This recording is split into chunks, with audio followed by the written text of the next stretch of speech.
सदाशिवसमारभ्यां श्रीशङ्कराचार्यमध्यमाम् अस्मदाचार्यपर्यन्तं वन्दे गुरुपरम्पराम्।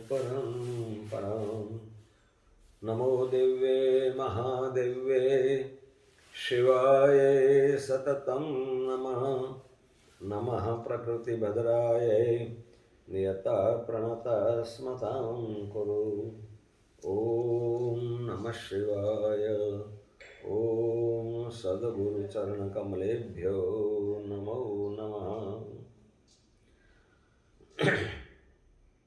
अनंत कोटि ब्रह्मांड नायक स्वयं भगवान श्री गौतमेश्वर महादेव जी के चरणों में बार बार कोटि कोटि प्रणाम। प्रातः स्मरणीय अर्चनीय वंदनीय अनंत विभूषित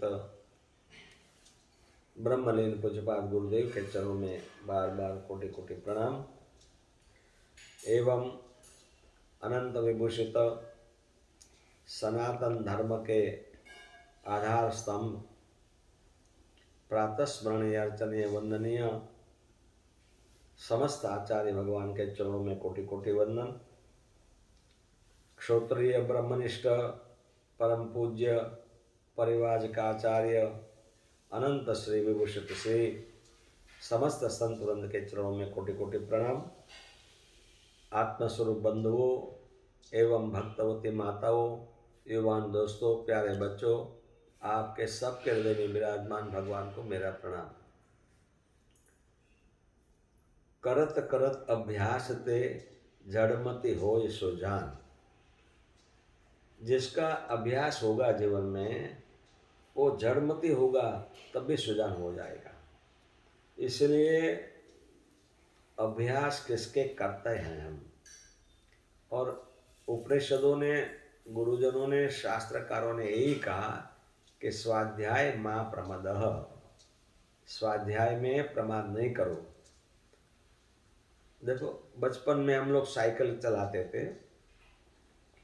अब साइकिल चलाते चलाते ऐसे आदत हो जाते थे, तो कभी आप रोड में देखा होंगे बच्चे साइकिल चलाते हैं, हाथ खुला रख देते हैं, और जिसको साइकिल नहीं आती उसको लगता अरे अभी गिरेगा गिरेगा, अरे हैंडल पकड़ ले, हैंडल पकड़ ले। लेकिन उसको अभ्यास है, आदत है, तभी उनको कुछ नहीं होगा। गुवाहाटी में एक बहुत नामांकित डॉक्टर भुवनेश्वर दास, कैंसर स्पेशलिस्ट, और पूरा गुवाहाटी उनको पहचाने हैं। इतना प्रसिद्ध डॉक्टर जी थे, बड़े सज्जन आदमी थे। डॉक्टर जी की जो धर्मपत्नी अभी है वो रेडियो आर्टिस्ट हैं, सुंदर सुंदर भजन गाते हैं, बहुत सुंदर भजन गाते हैं, बड़ा अच्छा संस्कारी घर है।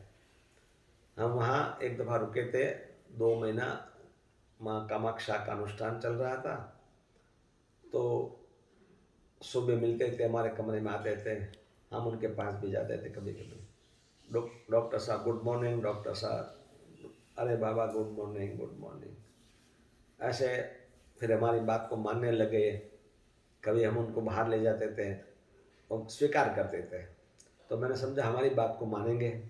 तो मैंने कहा बाबा आप सो रहते हो तो जप करो। बोले वो क्या होता है?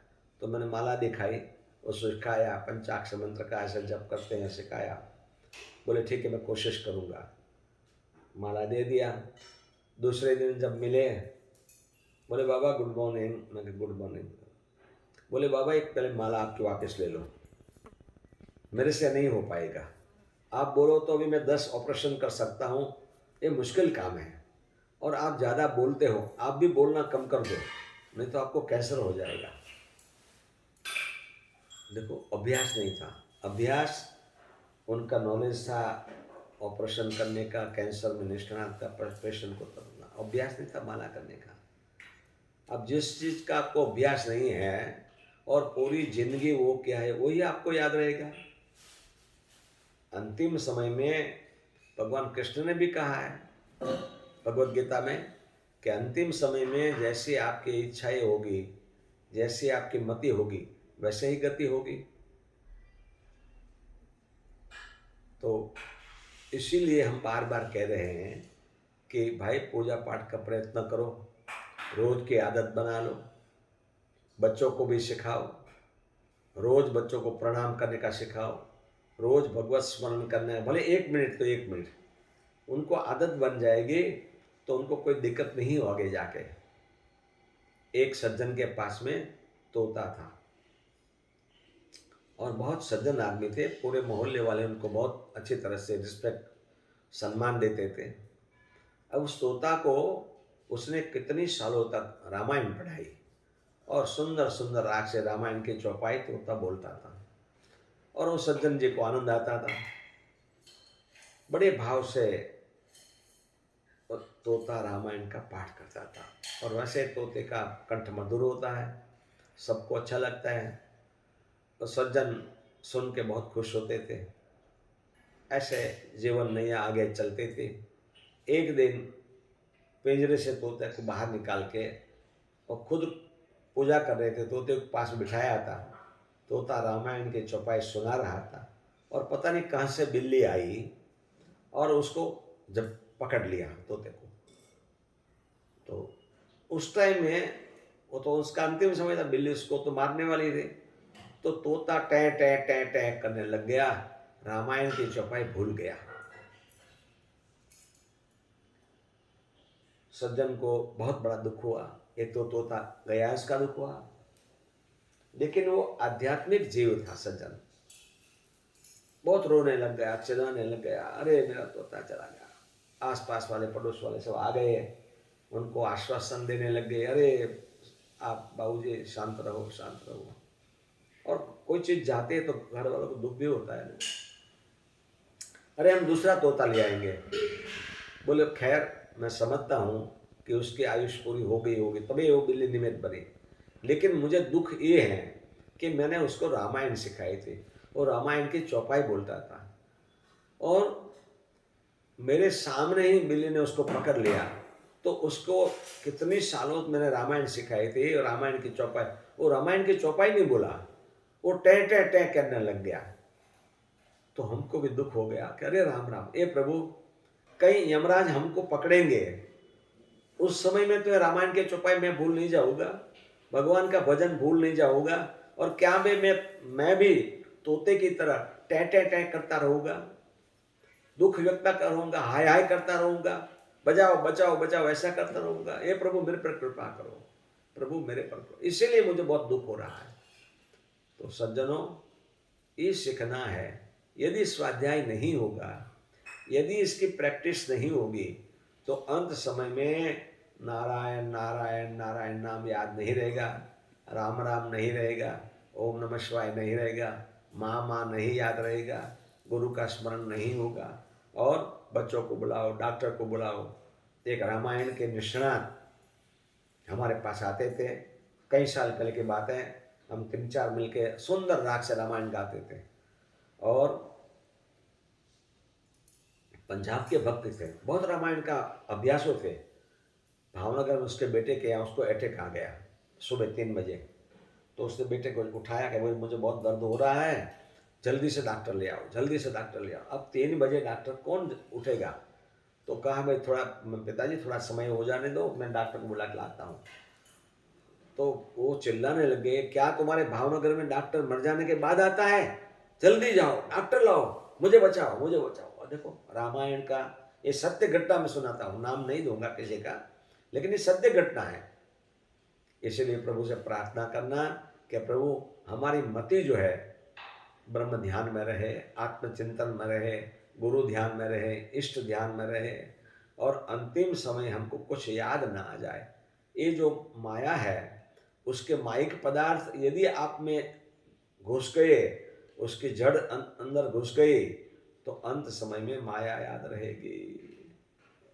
लड़का नहीं आया, लड़की नहीं आई, वो नहीं आया, अरे क्या करेंगे वो आके, क्या करेंगे?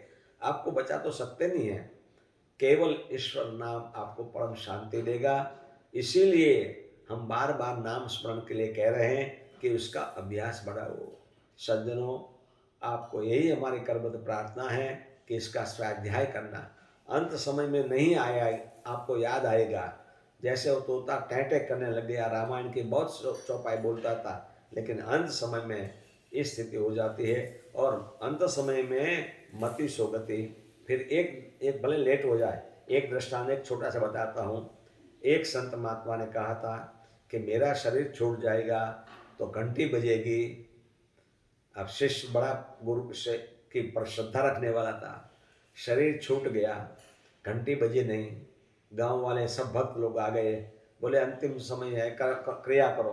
बोले नहीं, मेरे गुरु मरे नहीं हैं। मेरे गुरु ने कहा था मेरा शरीर छूटेगा तो घंटी बजेगी, अब घंटी बजी नहीं है।